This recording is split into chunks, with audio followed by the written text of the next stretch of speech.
Welcome to Real Estate Connections Podcast, where relationships open doors. I'm Mary Foerster, and housing is a universal need. We are often thinking about our existing housing, our future housing, that possibly of family members.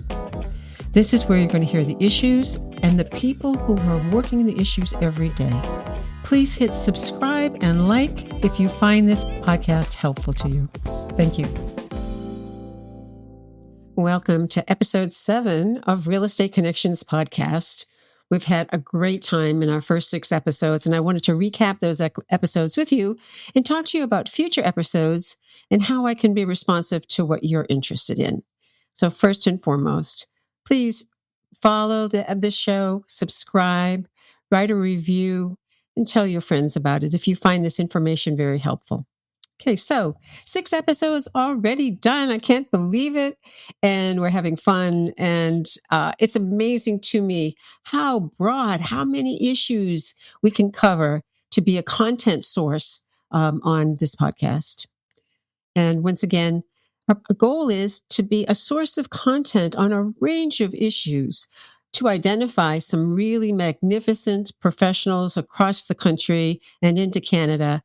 And then lastly, to help you realize your real estate dream. So that's kind of our goal, our discussion. So we've had very first episode, Tim Robinson, whom I've had on a few times, and you'll see why.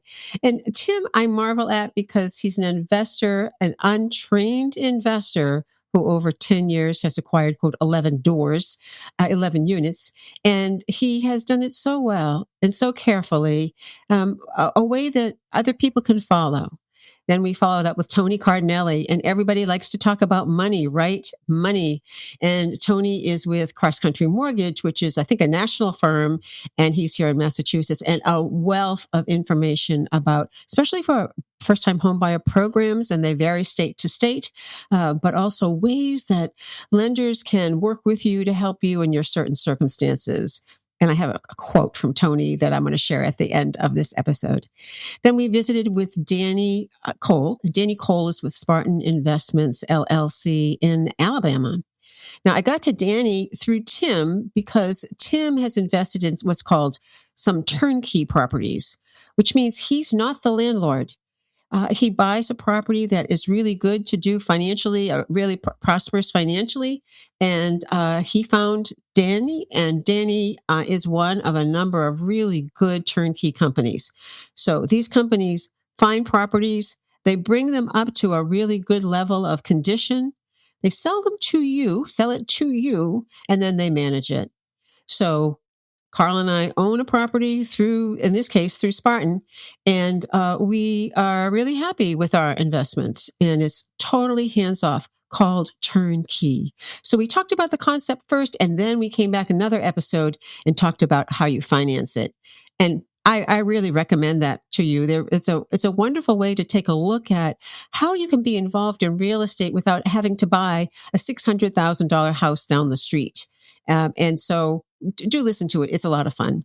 We had Susan Runyon on from Hertfordshire, England, to talk about decluttering. And she's a kind of an interior therapy expert, also known as feng shui. And we're going to have her back. After she talked about decluttering, all I could think about was starting with my closet, just like she said. And we're going to have her back and talk about feng shui.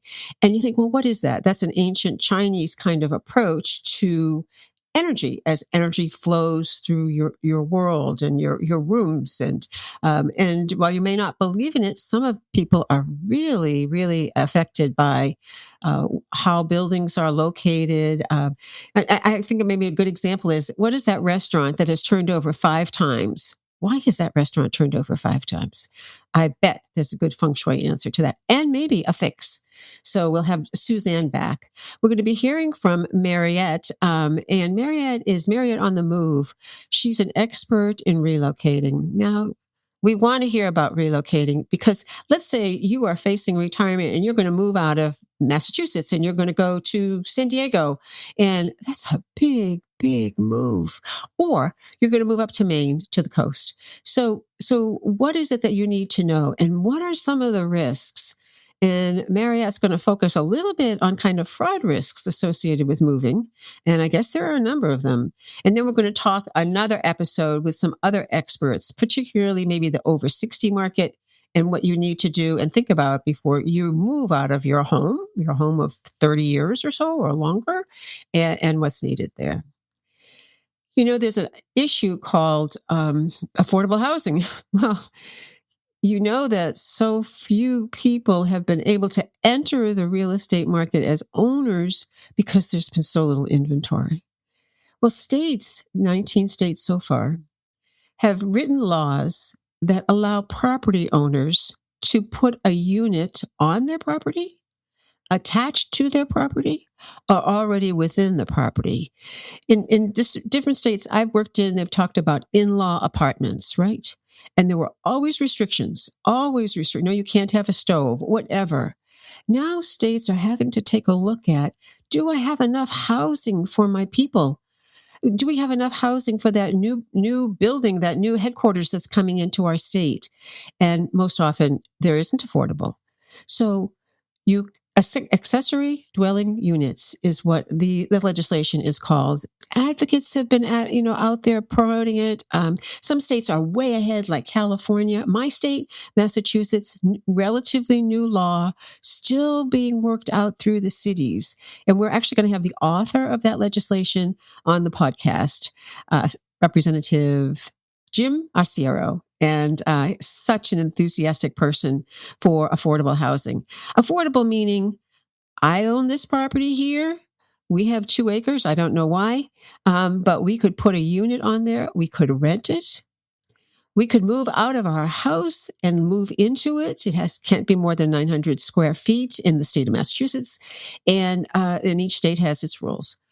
And rent this house or hand it over to a family member. So there are many, many ways of making use of space that we have: attic, basement, attachment.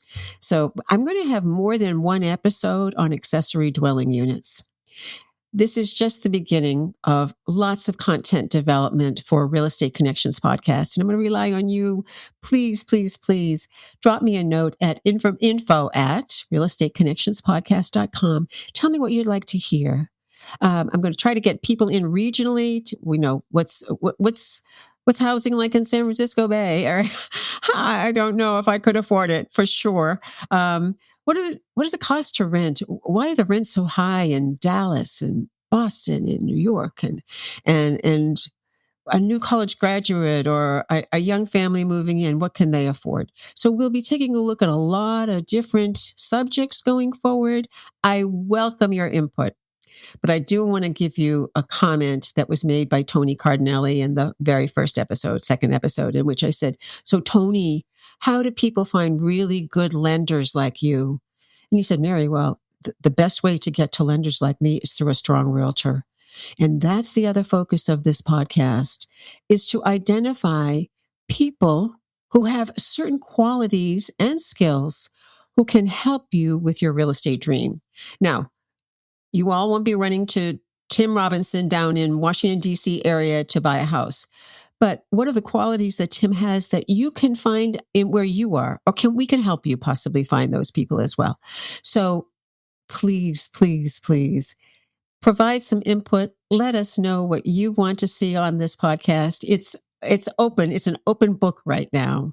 And I do welcome your comments. Thank you so much, and keep following. Thank you so much for joining us today. And I hope you found this conversation useful to you and your real estate goals. You'll find the contact information for our guests and any links they recommend you have in the show notes. And should we be able to help you identify some strong real estate professionals in your area, drop us a note at info@realestateconnectionspodcast.com.